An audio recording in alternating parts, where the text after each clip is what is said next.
Hello, CS family. Welcome back to my channel, Chantel Stuff. It's your girl, Chantel here, your hostess with the mostest, back with another video.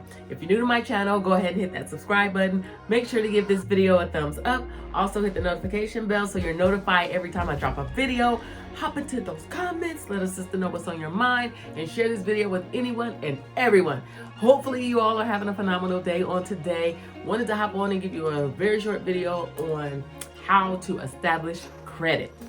All right, so how to establish credit. I strongly recommend if you're just now starting out, you don't have any credit at all, you have never had any credit, no type of loans, nothing going on, that you do start out with being an authorized user on maybe your parents or grandparents or older siblings, someone, aunt or uncle, someone that you trust and that trusts you being an authorized user on that person's card, right? Now, it will help you as long as they, take care of their credit is healthy, they make their payments on time and manage that credit card well, you're gonna have a nice score, right? Now, when we look at your credit report as a lender, we do see that it's an authorized user, and understand and know that you're not the owner of that card. It's not an individual line of credit for you.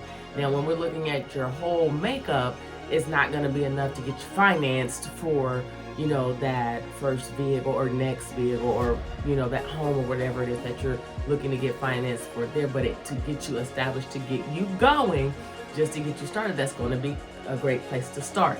Some places now, it would be good to get financed if they're only looking at your score to finance you for that particular loan, okay?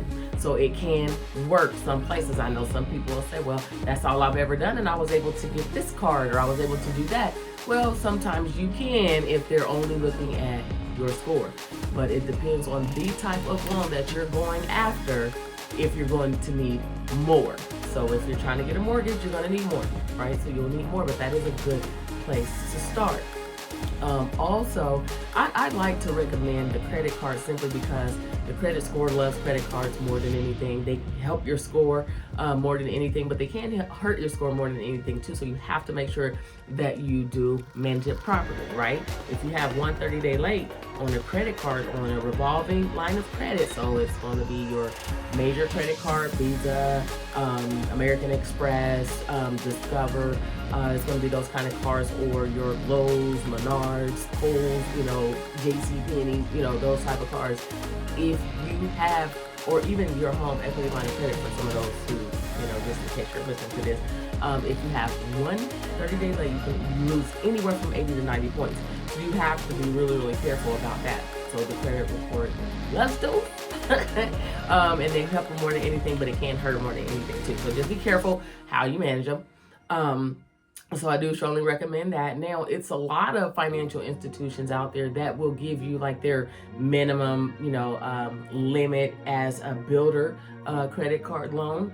You can go if it's maybe their minimum is 1,000 or 500 or something like that. It's easier when you have nothing, to get that type of credit card loan, right? Without a cosigner. That's something that you can do. You can go after that.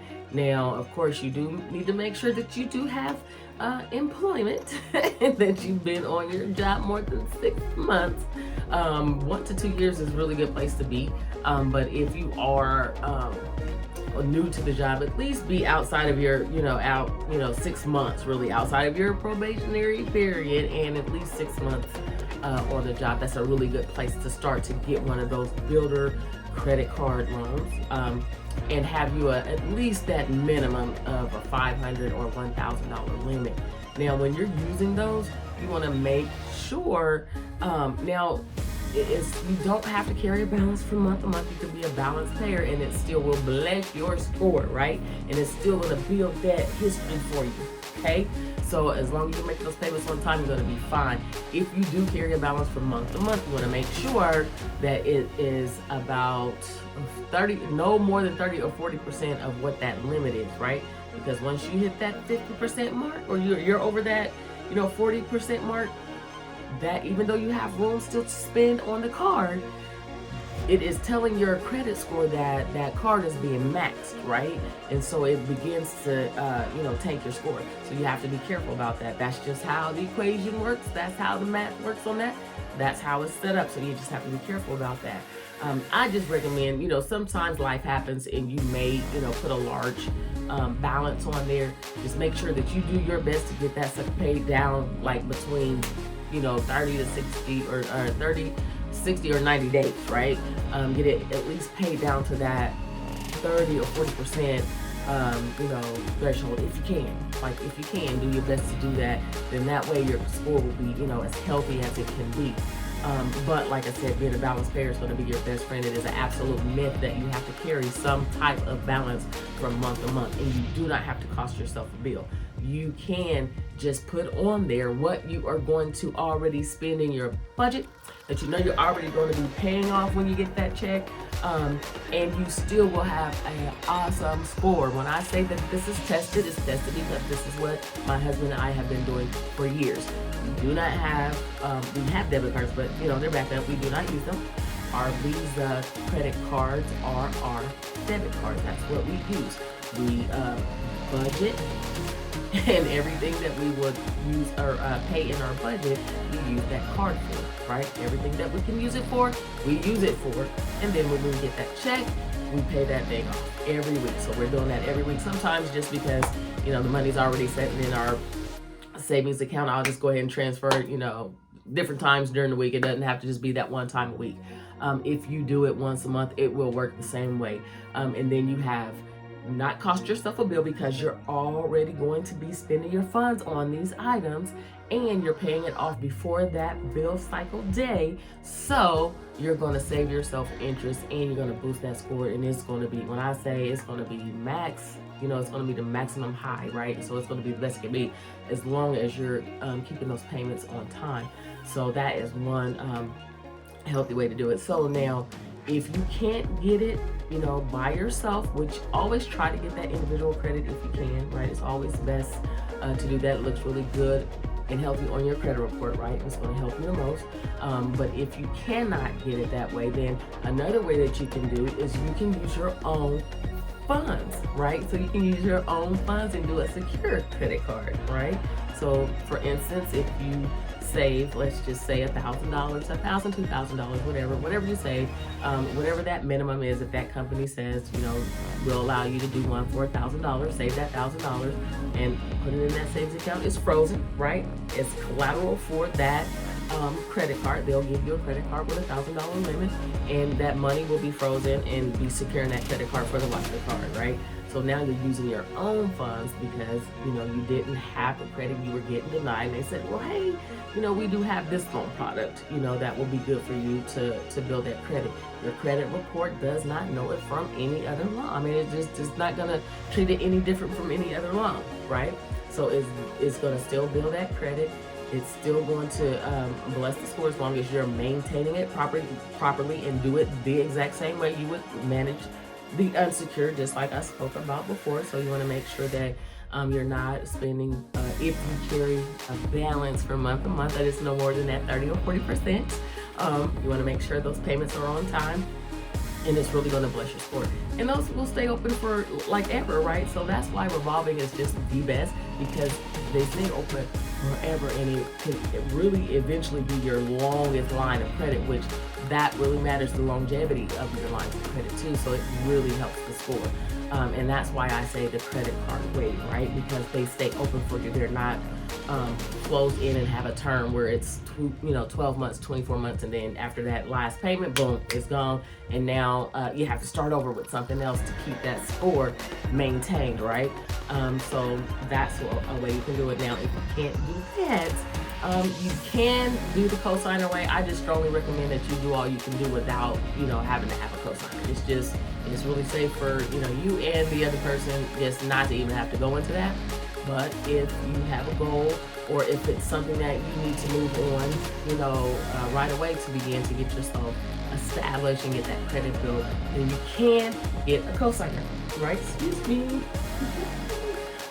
So, and that cosigner, of course, just needs to have, qualifying score and credit and everything. As long as their credit is healthy, then they'll be able to co-sign for you, and you can do it that way. So that's another way to do it. You just want to make sure that whatever you're doing when you're going into it, just maintain it properly. Now, you don't have to go out and get a gazillion million lines of credit to build your credit, right? To get established and build your credit. I strongly recommend that you don't go out and get a whole lot. I did one time, it's just this little short story, but one time I counseled with a member, and I gave them a plan to follow. Let them know you work your plan is going to work for you, and this is what you need to do to get established, right? This is all you're going to need to do. Well, they ended up talking to a friend or a neighbor, one of the two. I can't remember which one it was now that they told me, but they told them, hey, you just need to open as many credit cards as you can, and you just need to get all that you can get, and it's going to really, help your score. Well, they went out and it was 10 plus cards that they got.